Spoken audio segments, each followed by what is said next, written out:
Hey everyone, you're watching Conversations in Pop Culture, and I'm your host, Andrew Davis, and this episode is brought to you by my sponsors, BCW Supplies. I like my bags and boards to protect my comics, and that's how you're supposed to protect your comics. So use Pop Anime Comics to get 10% off your entire order, as well as I do have a really cool t-shirt that's up on Redbubble right now, making fun of Taco Bell, Gundam, and the most interesting man in the world, and Fallout. So you could pick that bad boy up. 16 different colors. Check it out. It's a cool shirt. Helps to support this show. And I'm not going to bore everybody with my sponsors beyond that, as I have with me the creative team of Brandon Starocci and Alan Dingfelder. And hopefully I got the names right. So welcome to the show. Right, yeah, right on.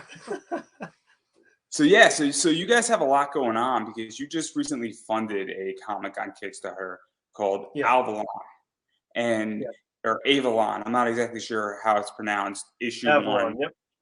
And so obviously I think you're going to have some copies to sell soon beyond the people who picked it up on Kickstarter. But before we really get into the entire story, what is the story for those who are hearing about it for the first time? So Avalon is a story about we're going to be following a family, the last name of Castle. There's 3 brothers and a mom and a dad right now, and the one brother has a partner. He's a law enforcement officer and all that stuff. So you're following this family who has troubles like normal families have, but with extended issues. And then they get hit with this apocalypse, so they got to deal with all of that stuff at once. So it's kind of like, I don't know. Yeah, just the ultimate compilation of events going on there. So let's even talk a little bit about this, because obviously there's a lot of stuff going on, and we're going to dive into it in a second here. But we in society are coming out of COVID. We are dealing with a epidemic/pandemic.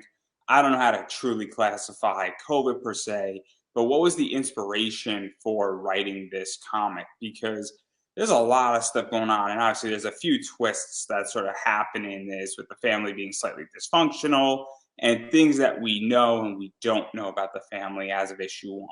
And so what was really the inspiration for building this out and creating it? Because that's what I think a lot of people are curious about.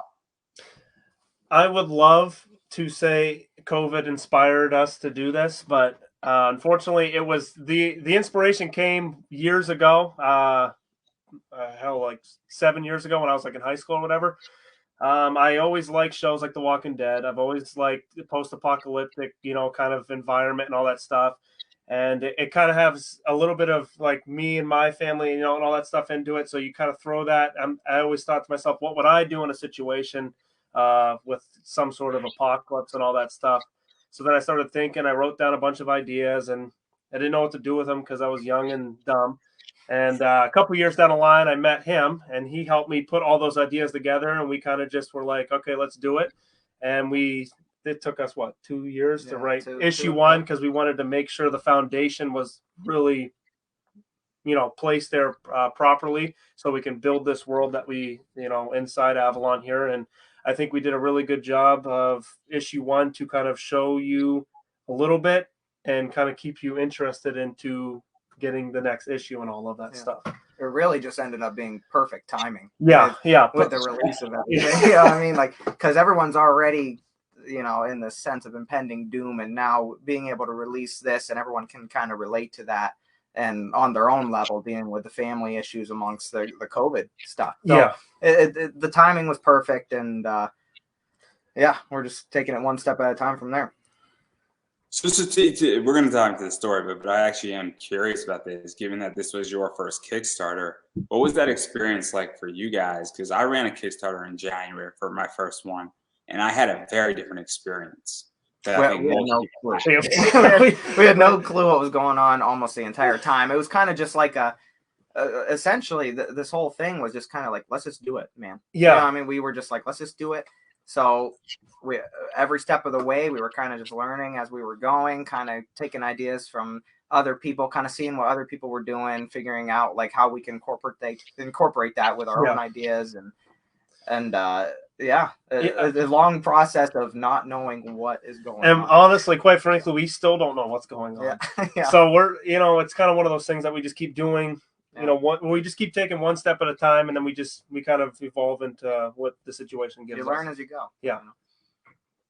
No, because I am very curious, because obviously in my experience, I interview a lot of people on Kickstarter, and I've really been doing this for the last 3 years. And so I have insight into how people function, but there's a concept where I was a backer before I was a producer of a Kickstarter, and I produced my podcast, which is different than comics. But at the same time, once you back something and then you produce something, you then have a whole different viewpoint of how something is supposed to work. And so it's very interesting, because I have a newfound respect for how a comic book is made and everything that goes into it and the promotion. And so I'm always curious when I speak to new creatives and somebody who just ran their first Kickstarter, that, oh, now I get it. It's almost like one of those moments where you have an aha moment, because you don't understand how something is made. And I'm sure that both of you have read comics before, and then you've now made one, and you're like, oh my God, I now realize how complicated it is to produce a panel, to get it to a printer, to actually make sure that your pages are bled correctly, which is a concept that I think a lot of people don't even understand. And I didn't know what that concept was till about a month ago. So it's super fascinating. That's what I'm very curious about, because your perspective has to change when you read a comic book now, since you created one. Yeah. For, I guess, like, how I can kind of tag on that is I'm very lucky to have him and a couple other people around me, and the artist that I have, Demetrius Nastos. He the way I kind of write down these panels and all that stuff, and how I break down the panels, because it was kind of a pain in the beginning, because I had no clue what I was doing. He's able to break that down to even better. And like issue 1 was kind of like, him and I were trying to get to know each other and figuring out what we both wanted, what the vision was, and we're both so much more comfortable with each other for in issue 2. And I think issue 2, just, you're going to see a lot better approach to the artwork. You're going to see a lot better to like how the story is flowed through the panel back to back. It was kind of a pain in the ass to figure that out. And we finally, I think he makes it a lot easier for me, because now I know that he understands what I'm saying. We kind of have that chemistry together, writer and artist, and that makes it a lot easier as I write issue to issue to issue now, and I don't know if you want to tag on that or not. No, that was well said. I mean, yeah, even from my perspective, just watching him as the creator and the artist grow together with their relationship, and I think we can all kind of appreciate aspects of this that we had no idea were even a thing before this. You know what I mean? Like, because you see a comic book and you're like, oh, just a comic book. Yeah, you're like, okay, book, like, oh yeah, and then once you actually go through and you're in the nitty gritty here, and you're looking at every page, you're working on every page, you're going back and forth with the artist, you're going back and forth with yourself, you're sitting there and you're like, holy shit. Yeah. This is a lot more than I thought it was going to be. Yeah.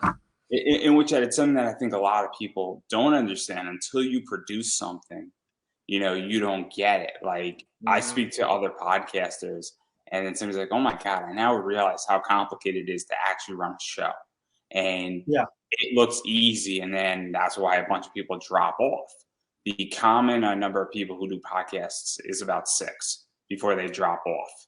So you see all these podcasts that reach episode 6, and then they don't get to an episode 7 because they realize how complicated it is. That is the average number. Some people do 7, some people drop off at 5, but most podcasters don't make it past episode 6, which is ludicrous. It is a weird statistic, and I don't know why 6, but obviously maybe the devil has something to do with that. That's a total aside. Sadie, he owes me $5, so I have to mention his name. That's the second show. But anyway, no, all jokes aside, I think it's such an interesting concept when you start creating something, and I'll going down that route. But I do want to dive into the story, because I view your story as 2 main things that are going on at the exact same time. And I really find that the family stuff that's going on is super interesting, because that is the bigger issue, I feel, in your comic. And everything else is sort of just the event, and it's almost the setting, because the pandemic aspect of this is the setting, because that's not what's interesting. to be very honest. It's what's going on with this family and everything that's sort of messed up and not exactly disclosed. But what was this like really creating this dysfunctional family where clearly there's three brothers. One of them is a police officer. One of them has massive anxiety. One of them, we don't know what the dad does in this family. And well, they got a big thing going on. And we don't know why this family's having issues at the moment. But what was that like really creating that? Because now when you throw the pandemic into it, you create a very, very interesting situation.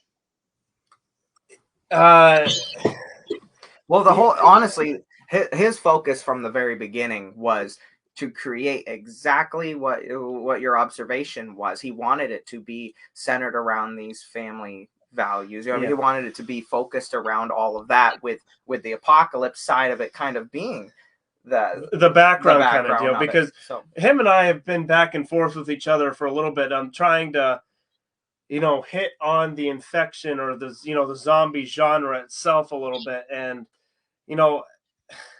I think people try to change the genre too much. I think just putting a different kind of story in the genre is where it needs to be kind of different, because I've never seen something where, a dysfunctional family in this kind of sense, that we'll grow to figure out more about and placed inside of a zombie apocalypse, because you're kind of stretching it out. You're postponing a lot of those issues with this apocalypse, because now you can't handle these things face to face. You can't handle it through text or call or, at a family gathering. Now you have to deal with this apocalypse that's kind of brewing up right now, on top of these weird, awkward encounters that you've had with your family members that, that you'll learn in later issues, that why they have to do it, and, the feelings that they have towards each other and all that stuff. But that's kind of like what he was bringing up. A lot of the apocalypse based stuff is basically like you versus the apocalypse. That's kind of where they're at with it, and nothing wrong.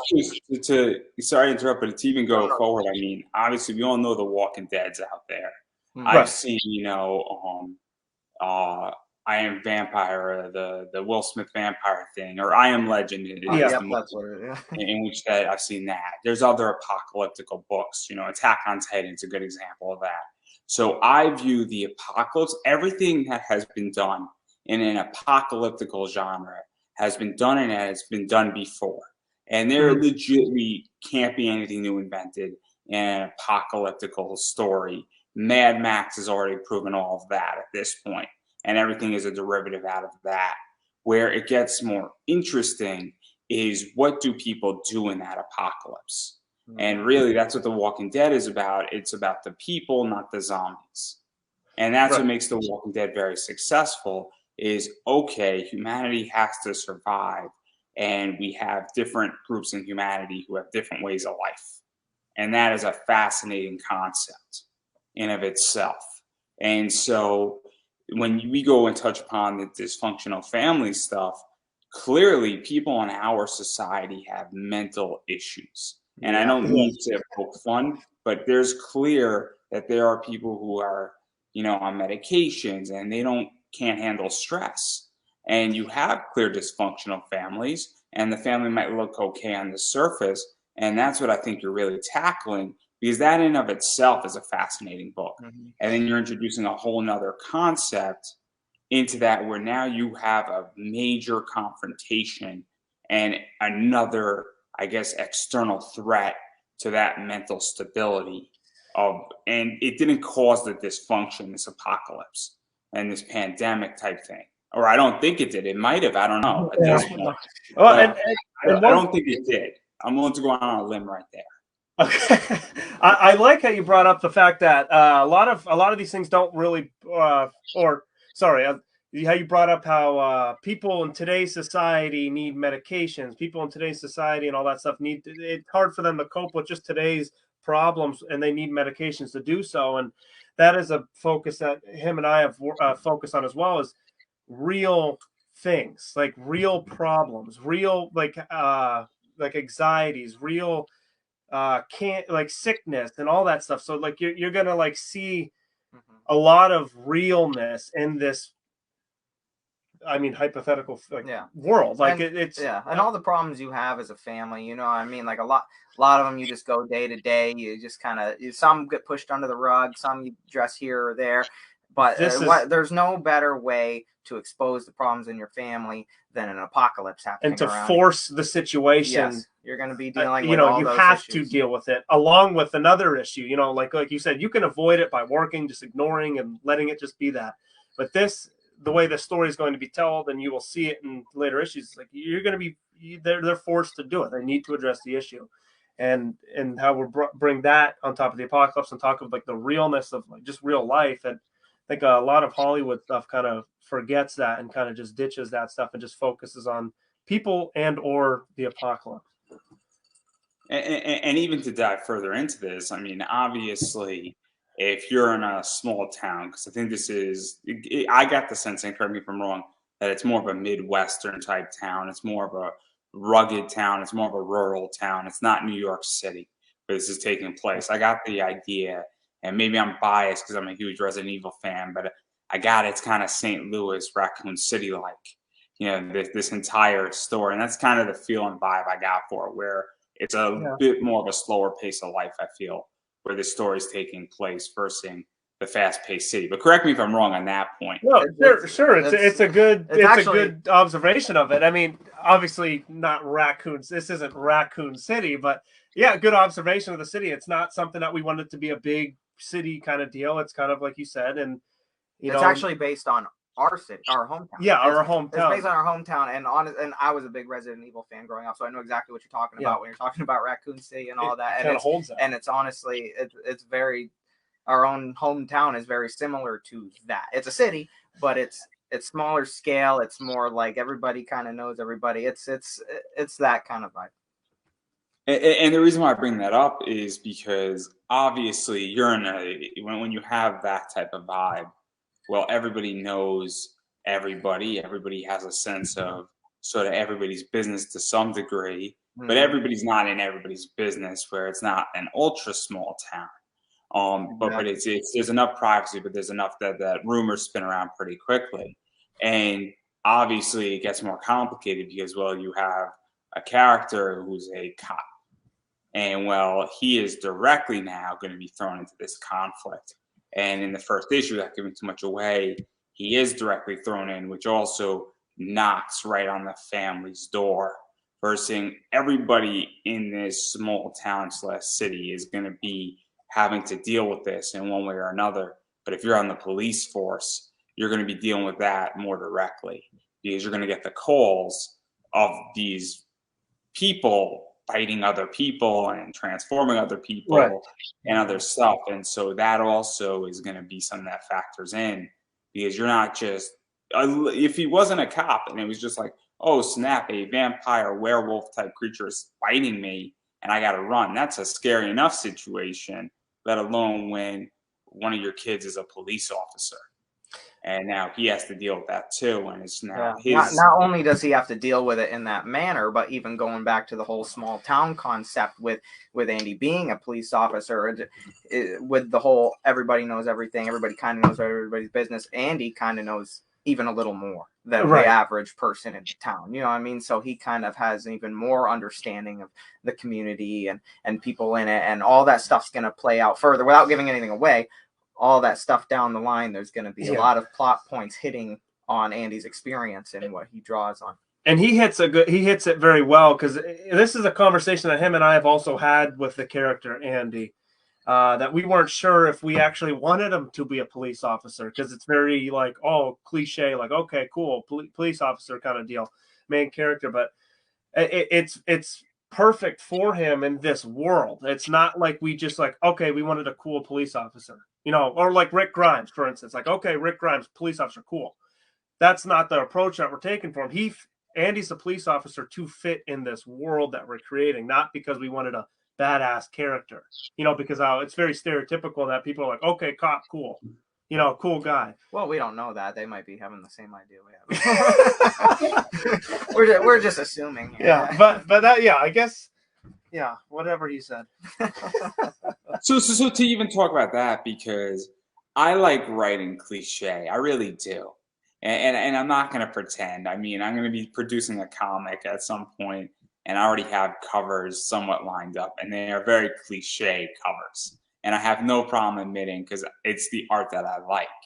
You know, I like a sexy girl in a bikini, you know, playing volleyball, looking in a particular fashion. I'm not going to pretend what I am and what I'm not. And it's a very cliche cover, but I know it's going to sell. I know it's going to make me money. But I also know it's completely cliche. I'm a big anime fan, and I'm watching Dragon Ball, and I know Dragon Ball is cliche as fuck, you know, but I don't care because I know what I'm getting. You know, we were speaking about Sonic the Hedgehog before we were going live. That is completely cliche, and it's completely predictable, but I still know what I'm getting. And so what is that like for both of you when you're saying, hey, we're putting him as a cop, and we know it's cliche, but it also works. It also hits a trope. It checks a box. And I don't mean to stereotype and say, oh, you shouldn't write a character that checks a box. But if it checks a box and it moves the story along, and it also gets somebody involved, or it's familiarity, or it's something like that. And there are business decisions that have to be made when you're producing a comic or a movie or a television show. And I think people don't want to talk about saying this is a business decision in a lot of ways. To have him being a cop, because it moves the story along, it opens up the story as well. And it's very tricky because and I'll let you answer in a sec. Sorry for going long, everybody. But it's the idea that sometimes you need to put certain things in place to move a story along, so that if you have 10 issues of a story, it makes sense, versus having to add another 10 pages to get around that workaround, versus him in a police uniform solves 50 problems throughout the entire book. We actually had a very important conversation recently about this, you know, like going back to the whole, like, oh, it's cliche, you know what I mean? But it's what I want. It's what I want. We had a very serious talk where we had to make a lot of decisions based on, well, what do we keep in mind here while we're writing this? Do we keep in mind, like, what are we trying to do? Are we trying to do the next new thing, or are we trying to love what we do? And we basically, what the conclusion that we came to is, like, we want to like it, you know. And so moving forward with that, we came to the conclusion we're on the right path here, you know. Like, this is a story that he's been basically, this is his baby. This is something that he's been doing for years now. This is his vision that he's always wanted it to be. And so we decided that it's more important to chase that, more important to go after what you want it to be, what you're going to be proud of, you know, than something that it's like, oh, this is super marketable, this is super this or that, you know. So like that, so that's the thing, like, just like you said, with like, you like the girls and the bikinis, do you know what I mean, do what you love, because that's what's gonna make you happy. Oh, my book has nothing to do with what's on the cover. It has nothing to do with it, whatever it has to do with, you're on the right path. But right, yeah. And I think he hits that point too. And just like you were, I'm going to kind of hit on what you were saying. It's just like, we're skipping steps, because Andy being a cop fits perfect for the story that we're telling, not because we want him, again, to hit what I was saying earlier, not because we want him to be cool, like the cool guy. He looks cool. He's the cop. Cop's cool. That's not what we're trying to sell here. We're just trying that Andy's Andy, you know, and him being who he is and where he works fits perfect for the story. And Ty is Ty, Mason is Mason. Like, these characters are perfect for this world. We're not giving them these purposely cliche things to make them cool. They are who they are. You know what I'm saying? We're not trying to make some Batman or Rick Grimes or Superman. It gets very interesting when we go down this route, because I know people in comics and indie comics, and whether they admit it or not, they write characters. Sometimes they write things and they're telling the stories they want to tell, and then other times they're writing it because they know a certain character is going to sell. And look, I've written articles and I've done interviews and questions because I know the question is going to hit. And I know that, you know, whether it's true to myself or not, I have to make business decisions throughout my entire, you know, process of how I think or how I write. Or when I'm writing a story, I might put a character in there that I think is a good character, but I might also put in a character because I know that character is going to hit, whether it's on a cover or whether it's on something else, or it's going to be more relatable, or I want to add a element of diversity to it because, well, I want to sell more comics and I want to make money with this. And it's very tricky to balance those things and even say, well, fuck that, I'm going to do what I love. But then all of a sudden, when you have the potential, if you add 3 characters that hit certain boxes, you might make an extra $15,000. And that's a very complicated thing. And nobody wants to talk about this because it's when real money comes into a project in an industry which is hard to make money in. It's a very difficult discussion to have, and it's something that I struggle with just as much as everybody else. Well, that's art's a compromise, you know, and just like you said, and that is the exact compromise. It's like you have to find the balance between the stuff you love and the stuff that the world loves. And I've been involved in different projects pretty much my whole life, you know, and it's always been struggling to find that balance. Perfect balance, and there's been some portions of my life where I would prioritize the marketing value of it, and there's been some portion of my life where I'm like, oh, screw that, I'm gonna do what I want to do. But at the end of the day, a successful project is going to be just that. It's going to have the balance. You're going to have, you know, you're going to have elements that you wanted there, that you love, your envision, and then you're going to have the elements that people want to see, and that's what creates marketable art. You know, that's the whole point of it. Yeah.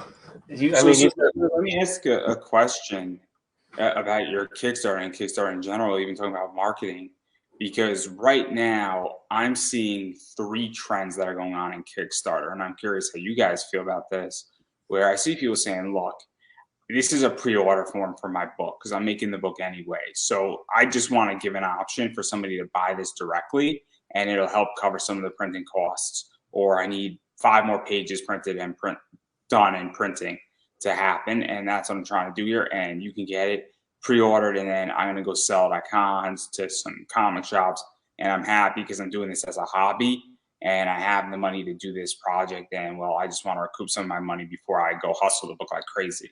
I see that. I also see people saying, look, I genuinely just want to kickstart this book where I have a little bit of seed money and I need a lot more. And then thirdly, what I'm starting to see is people saying, look, I'm becoming almost an imprint or a complete publishing house, and I need to market the fuck out of this book, and I'm a good marketer. And people are now marketing their Kickstarter because they're viewing their Kickstarter as a place to make $25,000 on top of paying for the art and printing the book. And now it's becoming a viable business. So I'm curious how you guys feel about all 3 of those paths, because the marketing side in particular, my friend Travis Gibb is a fucking savage marketer right now. Cthulhu Invades Wonderland, I think, did almost $50,000. And he marketed that book like crazy and mad. And so it raises a question, is who's the most valuable person on a Kickstarter? It raises the question, what are you trying to do with your Kickstarter? Is it a business? Is it an imprint? Are you a publishing house? Or what is the intention of the Kickstarter? And I'm super curious how you guys view Kickstarter, because I think that's a big discussion and a big debate that's going on right now in comics. Yeah, well, our goals are constantly going to be evolving with the Kickstarter. Now, starting out with this project, our mindset was more along the line, to be honest with you, our mindset was like, we need money. We, you know what I mean? Like we like, I know your first option there was like, oh, like, I'm going to do this regardless, but you know, I know we weren't there yet. You know what I mean? We were at the point where we need a little help getting this started. But as time goes on, you know, I mean, we're going to spend some time marketing this. Like, we can both draw on past experience as far as marketing other products and stuff. Like, this is both our first venture into the comic book realm. Right. He's been a comic book fan. I've been involved in different projects, but ultimately together, this is our first venture into the comic book realm. So we're kind of learning as we go. The first Kickstarter, our goal was, the second option was literally just to get the money to print the product, to get it out. Yeah. Now, as moving forward, our goals are going to change. We're planning on continuing these Kickstarters. We're planning on having them kind of for every issue. And I can see ourselves going to option 1 for issue 3, issue 4, and then option 3 for issue farther down the line, maybe in the second. But yeah, our goals are constantly going to be evolving, and I'm going to be interested to see kind of how our opinions change over time on that same stuff, because there's a lot of what you're asking. I mean, we're still in the we don't know phase of, so it'll be interesting to see how our goals change and how our opinions change on the Kickstarter. Because I mean, I'll be very honest, where I do not want to be on Kickstarter forever. Where I want to get same deal. Yeah, here. the ultimate goal is to get a publisher. I mean, you don't even need the Kickstarter anymore, and you're done. Yeah, you're done with so them. It's very interesting. If you guys want to go down a publisher route, I would kickstart the book first, and then I would go to the publisher for second distribution. I would never leave Kickstarter for a publisher. I would not do a retail package. I would go directly to the publisher and let them handle the comic shop retails. But my whole goal is that I want to get corporate sponsors, essentially, and I want to get real big corporate sponsors where I want somebody to buy my show and buy like $40,000-$50,000 ad spots on my show. Right. So then I don't have to ever come back to Kickstarter.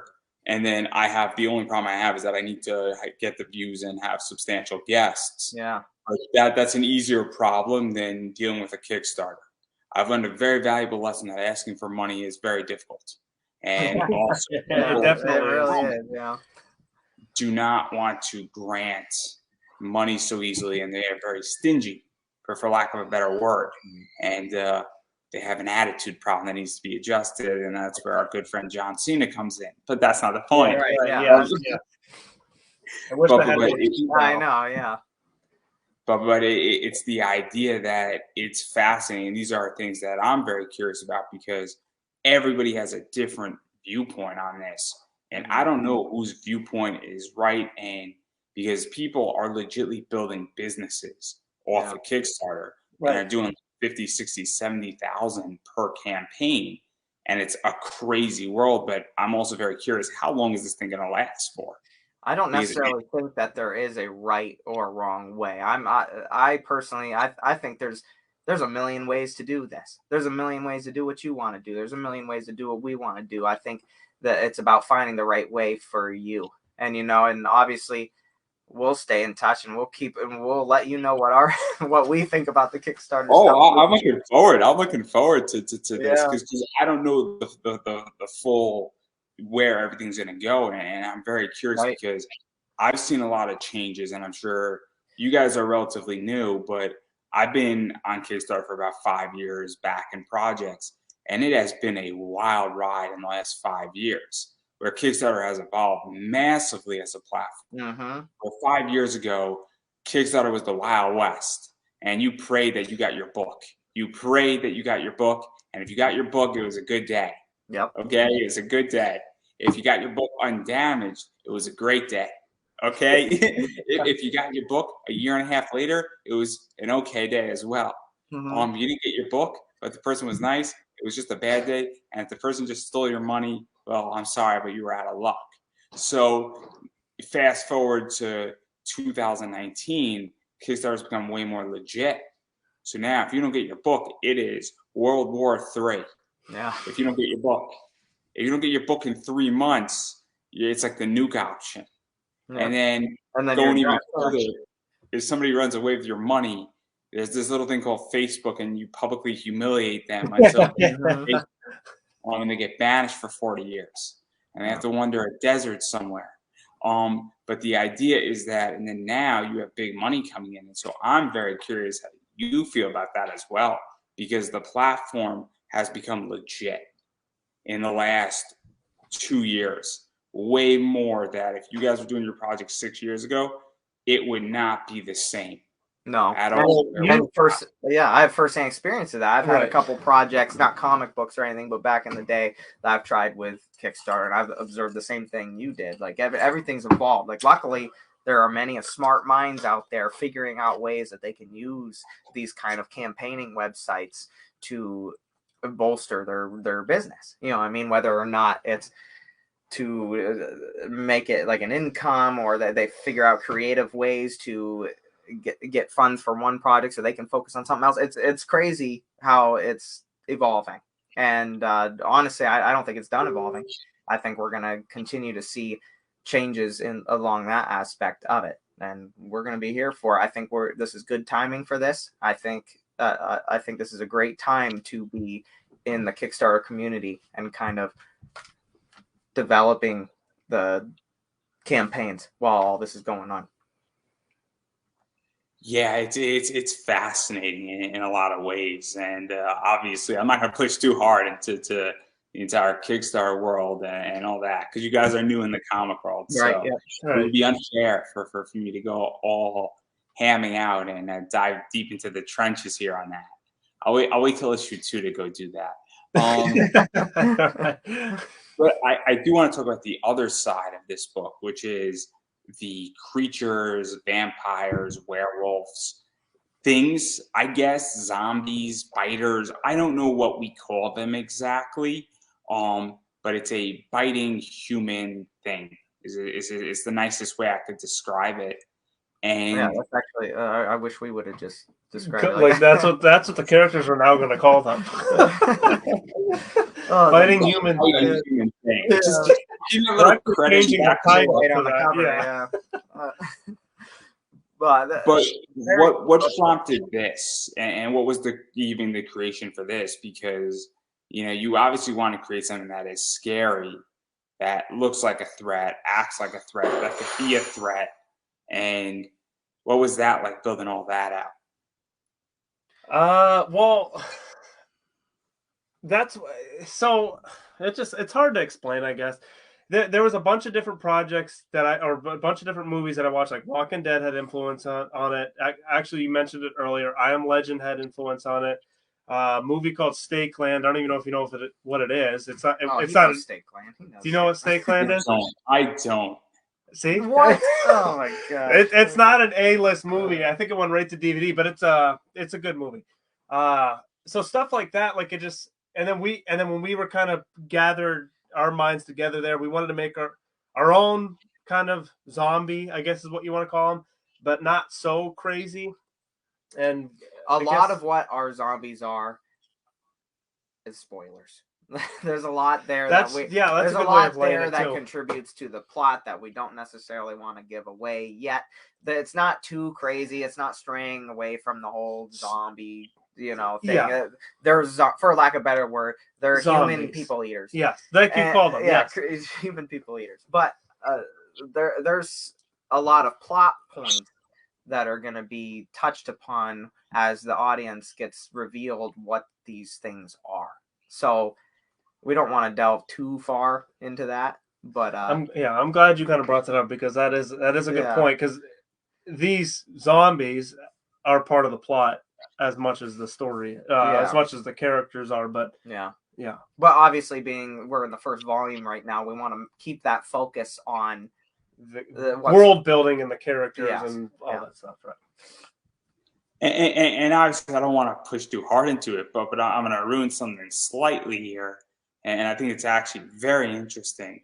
So the first bunch in the book and the first few pages are in black and white, and when we get into an incident where one of the zombies bites a person, well, blood comes out and it's red, and then we start getting more colors into the book, and that is a very interesting situation, because I've had colorists on this show and I've had very interesting conversations where color does one of two things.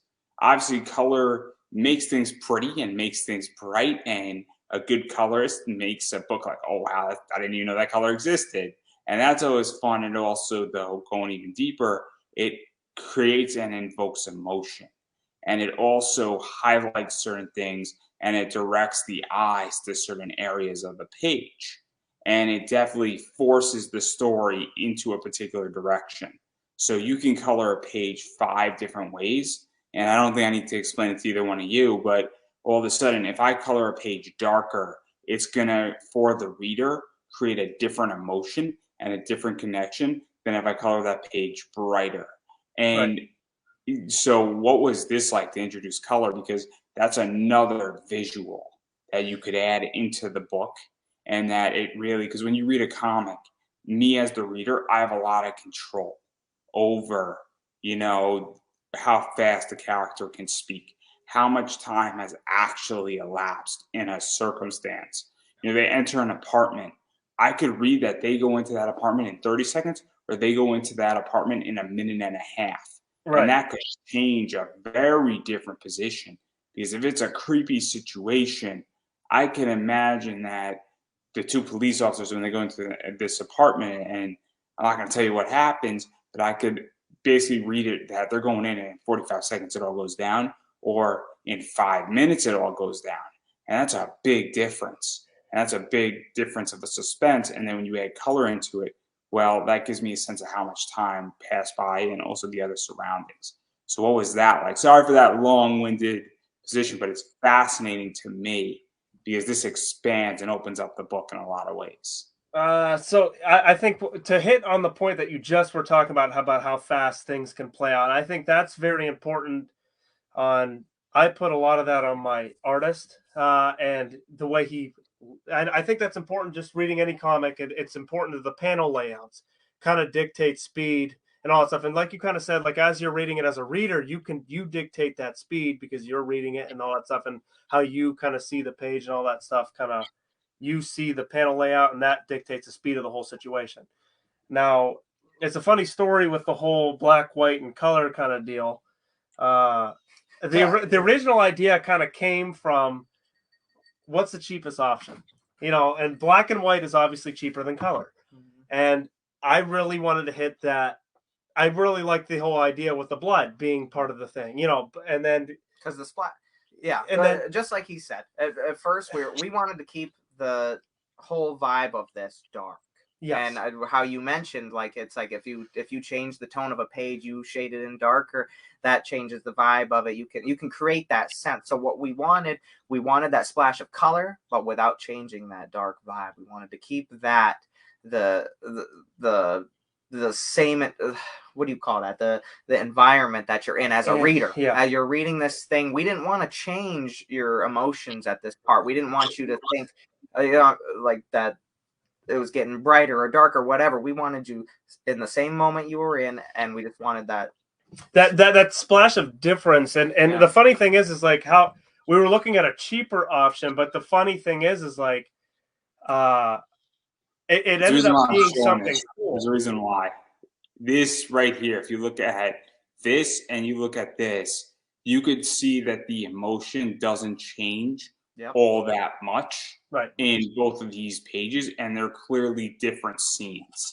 And also they are not directly related to each other, but that's kind of what you guys are talking about. Yeah, right. That's exactly the idea. I'm glad we kind of, because again, the original idea was like, okay, what's cheapest? But then we ended up coming up with a cool idea with it, where the last page, I guess spoiler alert, the last page is kind of like hit that color, kind of feel, and it kind of brings you to it.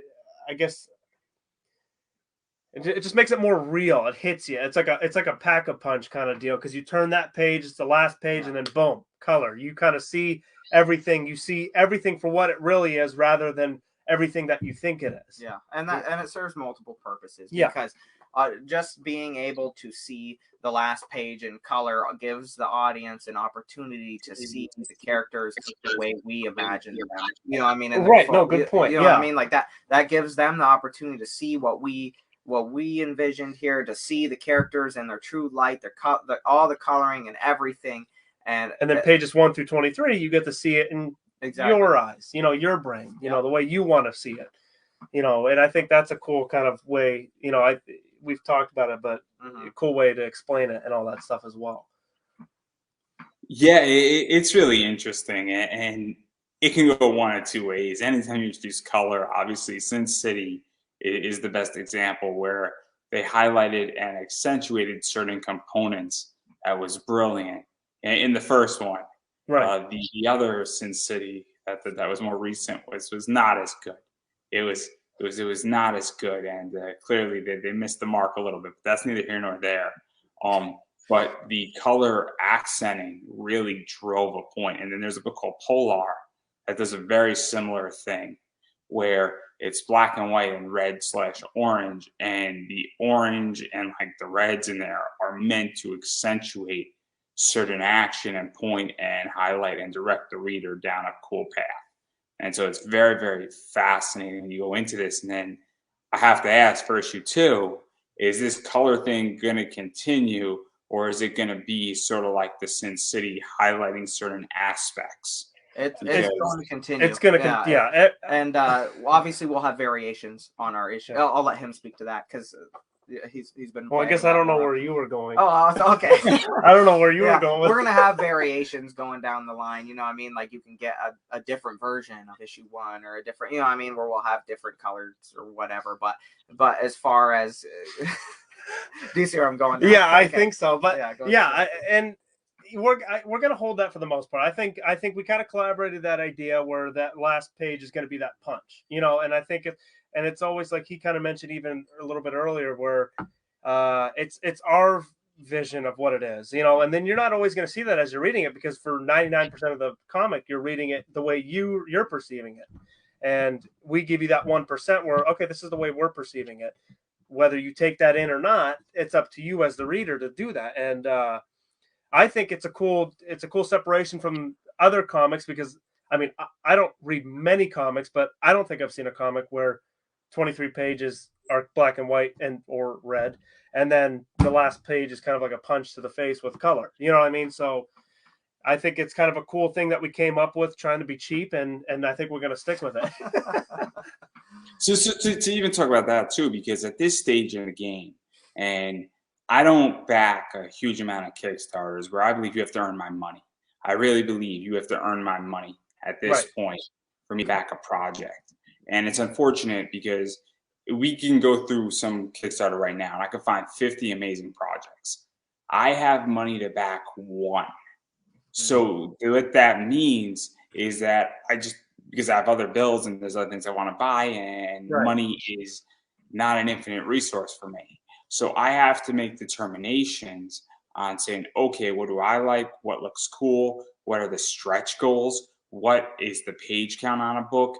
Who's the person behind the book? Who's the team behind the book? Because let's be realistic, there are some not nice people in comics right now. There are people who have done bad things, and however you identify bad things, that's up to everybody in their interpretation. And so I have to go through a whole checklist now. And then I come to a point where I'm like, okay, what is also different? Because I've read a lot of horror books. I'm not a big horror fan, but every horror book is almost the same at this point. There's a lot of post-apocalyptical books. There's a lot of sci-fi books. And it's what is the differentiating factor?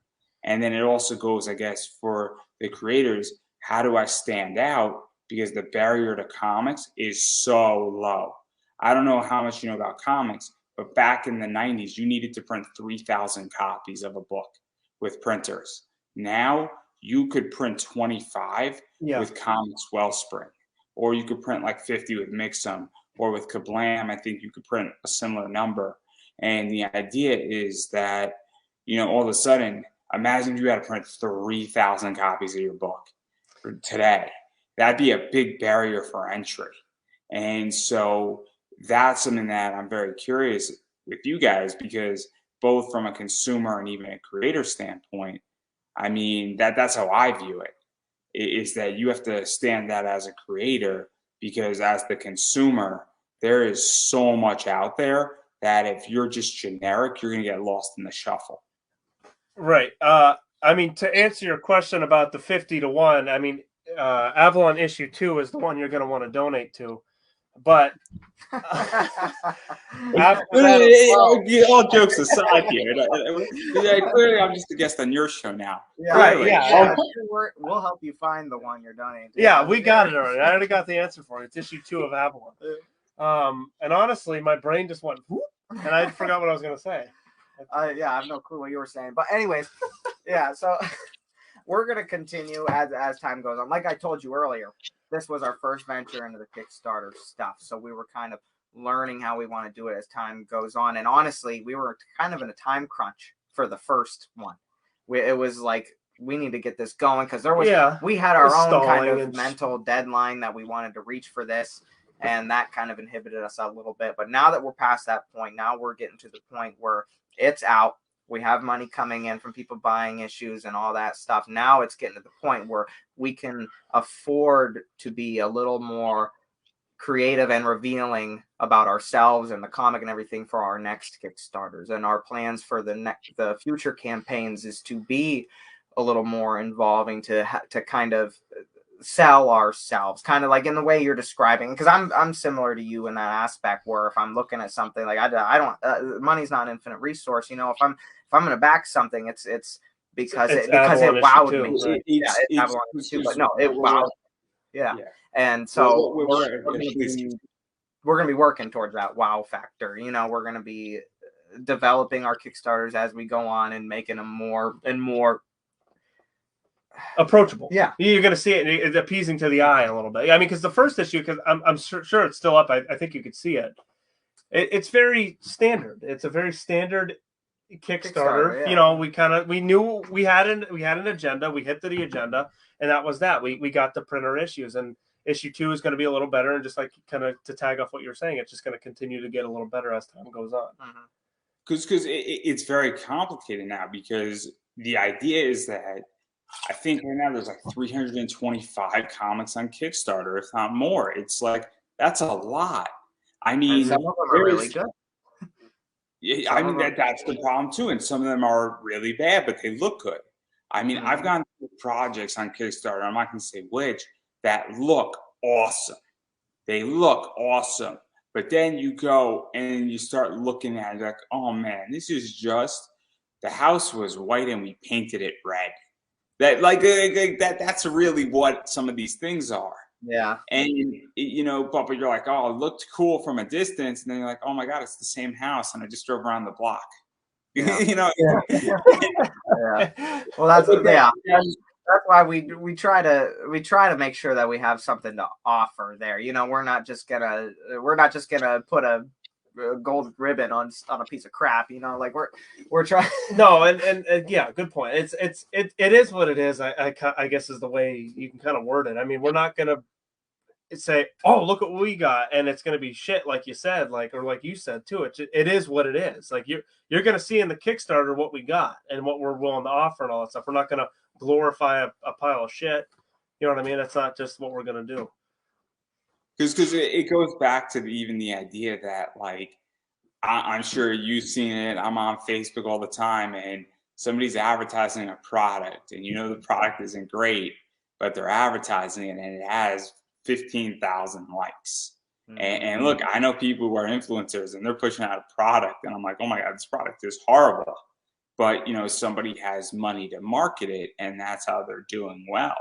And it's very interesting. And I've seen that with certain people on Kickstarter. And look, there's plenty of people who have amazing projects and they market it well as well. But it's also the idea that, like, sometimes it's like a project is just marketed unbelievable. And that's the creative positioning with how it's sort of functioning. And it's very interesting. And I'm not at that stage yet where I'm not a good marketer per se at the moment.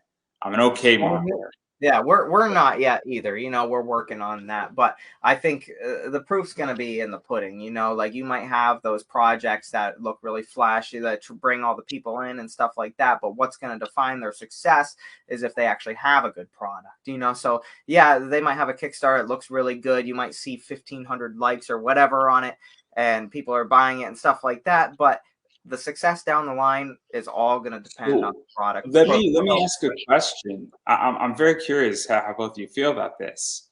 And I'll let you know my answer to it in full disclosure after. But how do you feel about variant covers and that entire market? Variants. That's what I was trying to talk about earlier. I was saying, earlier when I was going on the rant about like having the alternate issues and stuff like that. I love variant covers. Yes. I mean, The Walking Dead does it a lot. I mean, I'm a big fan of variant covers. Variant covers, I mean, currently are going to be too expensive for us to do.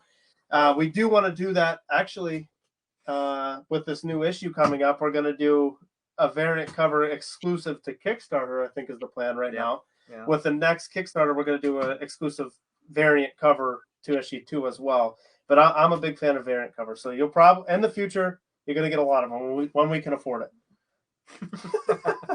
And the reason why I bring all this up is that I buy and sell variants on eBay. I do very well with it. I deal with a lot of Zenescope books, and I have a whole side hustle that's a miniature business that has a very good profit ratio for me. And I love doing it, and I love variants. But I also understand that they are problematic to some degree as well. And the problem that's occurring is that, and I'm guilty of this, and I'm the first person to admit it, I have backed half of my Kickstarters. I have backed because I was interested in the variant and the artist and not the project. And I don't give a damn about the person's project. I care about the cover or the homage that it's paying tribute to. And it's an okay book. It's not a great book. It's not a bad book. It's an okay book, but the cover is amazing.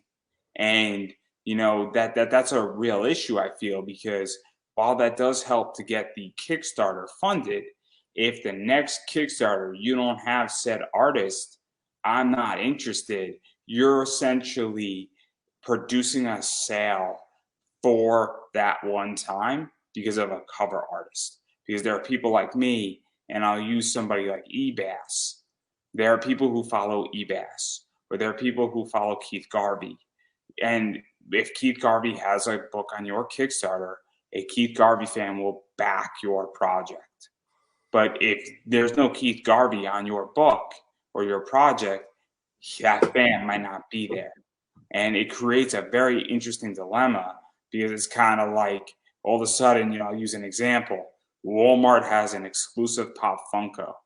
And then all of a sudden you're a fan of Alexa Bliss, which Walmart just had a Pop Funko, but you don't like Daniel Bryan. Walmart now has an exclusive with Daniel Bryan, but Target has the exclusive for Alexa Bliss 6 months later.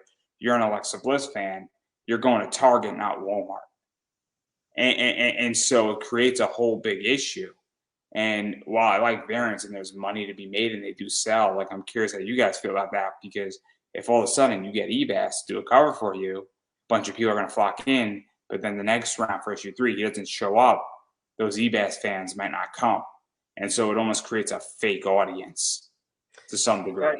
That's an interesting perspective on it. It's not one that I've really even thought about. Right. But to us, the Kickstarter is nothing but a tool in our tool belt. It's not. We're not looking to get the majority of our fans from our Kickstarter. We know naturally, obviously, some will get drawn to some are going to be drawn through that, but we're using the Kickstarter more of right now of a tool as a tool for our current fans to invest in moving this forward. And that's kind of what our Kickstarter is at right now. Most of our promotions, most of our marketing is done on other platforms, not so much with involving the Kickstarter stuff. And so in doing that, we end up having more people that are actually interested in the story. So if those people that are interested in the story are getting directed to the Kickstarter for help us fund this next issue or something like that, and they get the chance to buy a variant cover and stuff like that, we're in that sense, we're getting the opportunity to have people that are actually fans of the comic buy these variants, and obviously you're going to have some outliers. You're going to have some that come in that are just like, oh, that's a cool cover, and they're going to buy that. But we're not relying on the Kickstarter to make our fan base here. You know what I mean? And he kind of explained me as a buyer, like for instance, like The Walking Dead, like because I still buy, because they have the deluxe edition and all that stuff now, and I currently still buy all those. I'll buy all the covers just because I like the story. Me personally, I'm not buying the cover because a certain artist, and I understand that like you both are kind of saying that you're going to grab some kind of an audience if you get a certain artist that people follow and they kind of make a cover to it.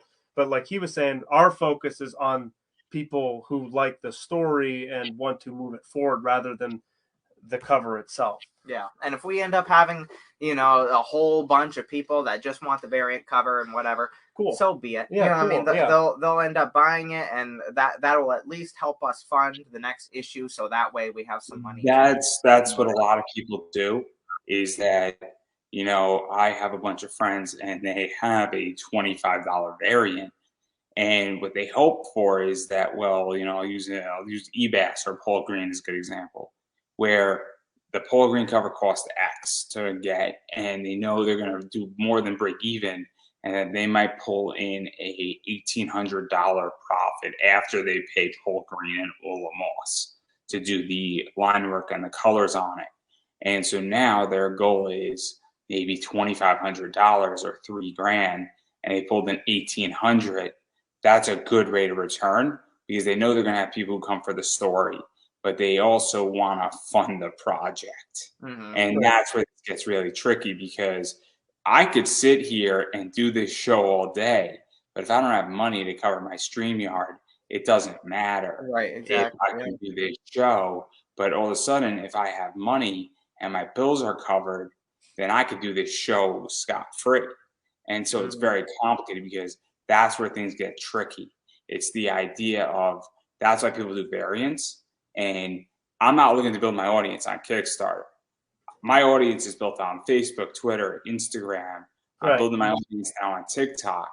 And I want to convert them all over when I run a Kickstarter into that. Say, hey guys, you like the show? Wonderful. Or better yet, I'll throw out feelers, or I'll post in groups, and then bunch of people wind up hitting them up who've been on the show. I'm like, hey, I got my Kickstarter. Do you want to reserve a spot? And that's typically how it works, because, well, I'm providing a service, and that's usually how it works. Or I find sponsorships outside of Kickstarter with like a comic shop, for instance. But again, I'm not looking for Kickstarter. Kickstarter is just a tool, as you stated, but it's that thing with variants. And it's so interesting because it creates, in my opinion, and what you hope for is that if I'm selling you a Paul Green book, you then should give me a digital, and hopefully I'll stay for the story, as well. Where if you don't give me a digital, I'm not cracking open your book, because that is the most foolish thing anybody can ever do, is if you send out a physical book, give somebody a digital, because there's plenty of people who love just it being crisp and they don't want to open it, but they want to read the story. And I've had that with people's Kickstarters, like, for an extra $3, you can get a digital. I'm like, I guess I'm not coming back for issue 2, because I don't know how issue 1 started, because you didn't give me a digital. Right. I agree with that. And our intention for our first one was to have our digital copies. Now, it didn't work out that way. We were in a time crunch. We had some issues getting that rolling. Moving forward, and I believe in that as well. Giving people that digital copy when you buy the physical copy, that is important. I'm that type of consumer. I'm the one. Hey, if you have your digitals right now, you could just shoot it to everybody on Kickstarter in a message. That's right. There was a point. I don't know if you probably do remember when people still bought CDs. I would buy a CD, and I would look for the ones that had there would be like a digital download of something, whether it was like a DVD or something like that, or like if you're buying a movie in the store, you buy the DVD, it comes with a digital copy. That's what you want. And I know people don't really do that stuff anymore, and that shows my age. But anyways, that's I'm that type of consumer, and I agree with you on that. And I think that's moving forward. That's what we're planning on doing. We'll see how it works out when we get to that stage, but. Yeah, no, it's super fascinating, but I don't want to push. Oh, you're breaking up there. I don't know if you. Okay, and hopefully I'm back. Oh, yeah, there you are. Oh yeah, as I was stating, I don't want to push too hard on this because you guys are still very much new to the entire Kickstarter world, and I'm not going to beat you up too hard on it this round at the very least. Yeah, you've really pummeled us, right? You probably haven't watched a lot of my interviews, but I've gone deep into stuff with people on Kickstarter, and there's been like hour-long rants with people. And this is what we do on my comic hangouts. I have one tomorrow night, and I may or may not be slightly intoxicated, and there might be some fun rants going on with a bunch of people. So if one of you wants to stop in, you're more than welcome to. I'll happily share the link out and give it to you guys at some point. Yeah, absolutely. Yeah. I don't know how many people are showing up though. That's the problem. So people might have to be rotated out. I think I have 10 people in StreamYard, but I digress. But obviously there's a lot of stuff going on, but I do want to talk about what is next for issue 2 and 3 and 4, and what does the entire game plan look like for you guys rolling out the next one? Where are you out with even getting issue 1 into people's hands? Both. Are you talking big picture, or are you asking like immediate? Like, what's our next step? So obviously, where's issue 1 right now in printing and getting out to the people who backed it on Kickstarter, and then even going further outward, where is issue 2 going to be on Kickstarter, and even the plan for the next, I guess, 6 to 9 months? I'll let him answer that because he's more in. Just so people can get an idea of what to expect and sort of get a game plan saying, okay, issue 2 is going to be out in like 6 months, or it's going to be out, sometime in September, that type of feel. To answer that question, issue 2, I think we're just kind of jumping around with the idea. I think we're looking at a July release for issue 2. That's not official though, so don't quote us on that yet. But we're looking at July right now for the issue 2 release. We want to kind of hit a quarterly, just for money purposes, kind of hit a quarterly release per year and all that stuff, and then hopefully the goal is to hit month to month base releases and all that stuff to go forward. Probably not realistically next year, but the following year is kind of like when we're looking at it. We kind of have realistic kind of agenda with all of this. The goal is consistency. Ultimately, we want to get to the point where we're able to produce these and release them and have the campaigns and stuff at a interval. You know what I mean, where people can rely on it, people know when they're coming. Being the first. You want to be Merc Magazine essentially and how they operate. Yes. Yeah. And being the first issue right now, obviously consistency is still important, but we're also still working on getting issue 1 out there to begin with. Well, to get the name out there, period. And that's what we're currently working on. But again, don't quote us, but consistency is another goal that we want to hit on, is issue 2 coming out very soon, because I think it's important. Me personally, I mean, we kind of bounce around with this idea, but story developing over time grabs audience rather than just hitting 24 pages. Here you go. Do you like it or not? I believe that story is where people kind of like, okay, I like the way this is developing. It's also the idea, and this is just from a consumer standpoint, at least for me. If somebody has issue 1 coming out in January, and then July is the 7th month, 6 months is a long time, right? In comics. One of the things that I do 4 to 5 interviews every single week. So people are never 3 or 4 days without me doing an interview. And every once in a while, I'll take a week off and be like, where the fuck are you, man? Like, I ghost somebody for a week and be like, where are you on Tuesday? Like, it's a weird thing. Exactly. But I'm people notice that stuff. And that's why ultimately our goal is that consistency. That's what we want. And we're at a unique stage where we don't have that. Well, not only that, but we don't necessarily have the following yet. You know what I mean? Like we're basically just starting out here. So we're at the point where, to everybody that's seeing this thing, whether it's the first issue or the second issue, it's still the first time they're ever seeing it. It's not like they're like, oh, what, I'm looking for the next issue. I'm looking for the next issue. So for a lot of these people that we're being exposed to at this point, it's still their first time seeing us. So it's right now we're finding a balance between spending our resources towards promoting what we have and moving forward to the next issue. And our goal ultimately is by the time that we have this second issue with the Kickstarter campaign and release and everything, by that time we kind of have an idea, a sense of what our consistency is going to be, when we're going to be releasing and how often that's going to be. Yeah. Oh, you cut out again. Oh, he might be as I was stating.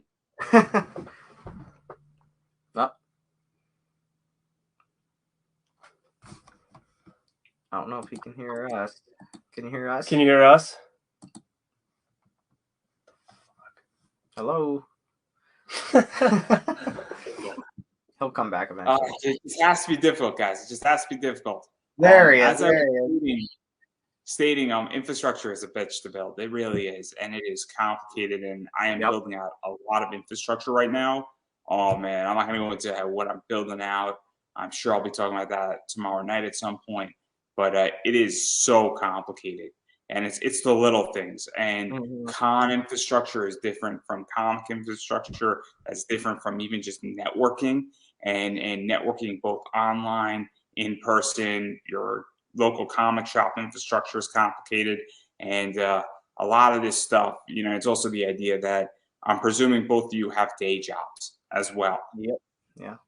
And so it's also the idea saying, how much time am I going to spend doing this when also on first thing saying, hey, look, I need to watch an episode of TV, or I want to watch a baseball game, because that's also just as important sometimes. And that's why I take a day off every week now, because if I don't, I'm going to go crazy. And so it's Right. super Yeah. complicated, even finding balance and finding the right balance. And that doesn't mean you love your project any less. But, obviously we'll have other commitments. Yeah. I'm a single guy right now. But when I have a family, I'm not going to be doing 5 interviews a week. I might do 3.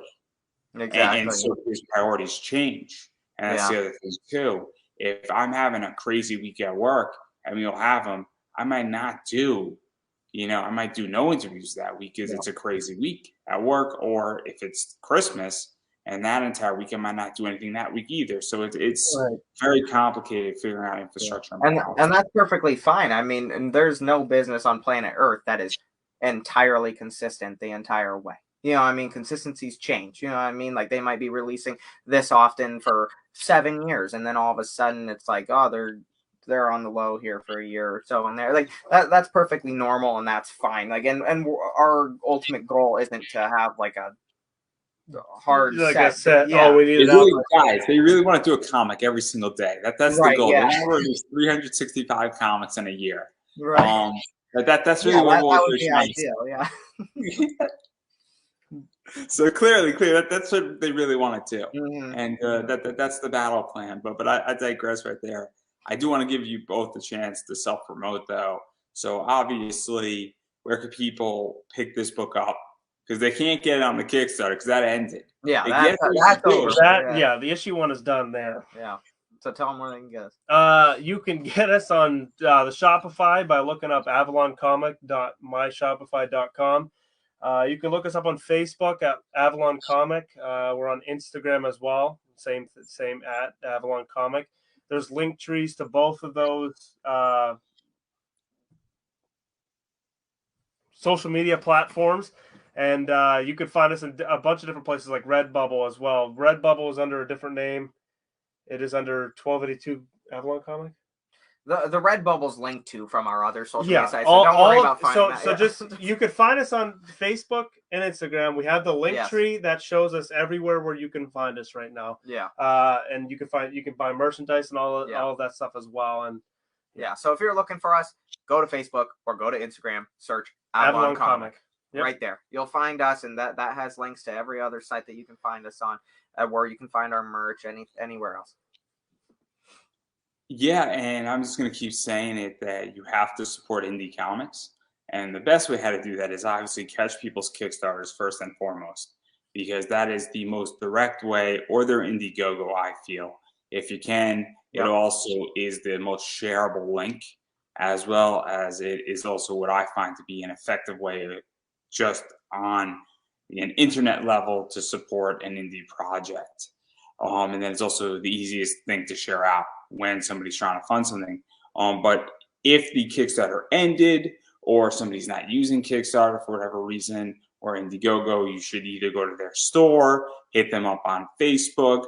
Gumroad is another one. eBay is a big one that happens. And so obviously all of those platforms, wherever they're selling their, I guess, comic book or comic, or however they distribute it, a lot of people sometimes use Etsy now, which is a big deal, and it's becoming bigger. Also, all of these people have all of these stores all at once. I know people who have a Shopify store, an eBay store, a Gumroad store, an Etsy store, and then they have their own website. And then also other people who are in teams have their creators. So if somebody did a variant cover, they might have that cover in their store too. And so that's something as well, especially if you want to get things signed. When people have variant covers, I know people who have done variant covers who have comps that they sign and then charge an extra $10 for their signature, or they get their comps graded to sell. It's a whole big thing. So if you're looking for particular things out there, guys, look at people's stores, because there's also other things in their stores that might not be on the Kickstarter or on their Indiegogo that you might be able to pick up as well. And I'm sure if there's something that somebody wants and it's not on your store, I'm sure they can DM either one of you or the Facebook page, and something can be arranged if you're willing to sell it. As I always state, everything is for sale for the right price. I was just gonna say, anyone watching, we will literally sell anything. So just hit us up. Yeah. I mean, I'm going to throw you out a question, and you don't have to answer it. But obviously, yes. I don't know how far the original art is for sale at the moment. But some people love original art, and that's something that people want. And I don't know if the artist wants. I don't know if you have some original art. I don't know if that's going to be for the second issue of the Kickstarter, or some pieces are going to be up. But people love original art. And I know people who say, hey, I really like the book. I would love to hang up page 3 from this book on my wall. That stuff, we're open to all of that. You know, like right now we don't have anything in particular listed online, you know, but any kind of arrangement if someone would want to buy something like that, we're open to. And and in the future, our plan is to have more options available like that. Right now, like we've discussed before, time's our biggest resource and we're low on it. So it's a slow moving. It's your first Kickstarter. Give yourself a break. Yeah, exactly. Will you? It's slow getting that stuff moving, but yeah, like we're open to all of that. I mean, the whole point of this is to interact with people and for us to be on the same page with our fans, you know? So yeah, whatever people want, that's what we want. Right. If they simply want something cool, hell, if they want this last page framed, just message us. They could have the socks that I'm wearing right now, and we will send it to them. Yeah. I don't care. We don't care. Yeah, I mean, actually, I'm running low on socks right now. Maybe after I got a bunch of holes on mine too. So, but you get the point. Well, I get the point, and also I'm sure that if somebody wants a hat, a T-shirt, all that stuff can be worked out. And I always say that because if somebody wants something off of me. With my campaign, that's what it is. That's the beauty of our Redbubble, by the way. Any of our designs that we have uploaded on our Redbubble account, you as the consumer, you can put that on anything you want it to be on. Right. So like if you go to our Facebook or something, you're like, oh, I want some merch. Click on the link tree, go to the Redbubble, and from there, like, oh, I want that logo. I want that logo, but I don't want it on a trucker's hat. I want it on a shirt. You can put it on a shirt. You can put it on a mug. You can put it on a sock. That's the beauty of it. And and the dog can have one too. Yeah, whatever he wants. Yeah, so obviously anything could be done. And on that note, I'm going to give both of you the final word. Final what? Final word. He said. Yeah, so yeah, everybody, we're Avalon. The artist isn't here, obviously, but this is Brandon Starocci. I'm Alan Dingfelder. You can find us on Facebook, Instagram, and our many other places. Yeah, many other places across the web. Hopefully, we'll keep in touch and keep this moving. And yeah, all the support we can get will help us move forward. You know, this is our dream. This is what we want to do. We want to, you know, interact with people. We want to tell our story. And we'll be moving forward no matter what. So, you know, if you're not into it now, maybe you'll see us later. And fuck off. No. No. Well, on that note, that's a wrap. That's on that note. The show's over, and that's a wrap, everybody. Yep. All right, have a good one. And thank you, everybody. Yep, thanks, guys.